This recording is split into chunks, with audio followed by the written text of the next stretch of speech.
السلام علیکم، کیسے ہیں دوستو؟ میں ہوں احمد علی صابر۔ ایک پینٹر کو ایک کشتی پر رنگ کرنے کا ٹھیکہ ملا۔ کام کے دوران اسے کشتی میں ایک سوراخ نظر آیا اور اس نے اس سوراخ کو بھی مرمت کر دیا۔ پینٹنگ مکمل کر کے شام کو اس نے کشتی کے مالک سے اپنی اجرت لی اور گھر کو چلا گیا۔ 2 دن بعد کشتی والے نے اسے پھر بلایا اور ایک خطیر رقم کا چیک دیا۔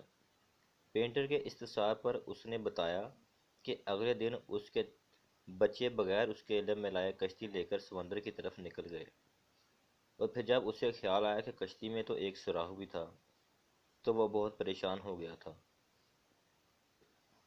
لیکن شام کو بچے ہنستے مسکراتے آتے دیکھا تو خوشگوار حیرت میں مبتلا ہو گیا۔ اس نے پینٹر سے کہا، یہ رقم تمہارے احسان کا بدلہ تو نہیں، مگر میری جانب سے تمہارے لیے محبت کا ایک ادنا تحفہ ہے۔ آپ کی زندگی میں بھی بہت سے ایسے چھوٹے چھوٹے کام آئیں گے جو آپ کے نہیں ہیں، مگر وہ کام بھی کرتے جائیے۔ نیکی کبھی بھی رائیگاں نہیں جاتی، کسی نہ کسی کی زندگی بچاتی ہے، کسی نہ کسی کی خوشیوں کا باعث بنتی ہے۔ اگر آپ کو یہ ویڈیو پسند آئی ہے تو اپنے دوستوں کے ساتھ شیئر کریں اور چینل کو لائک کریں۔ Thanks for watching. السلام علیکم۔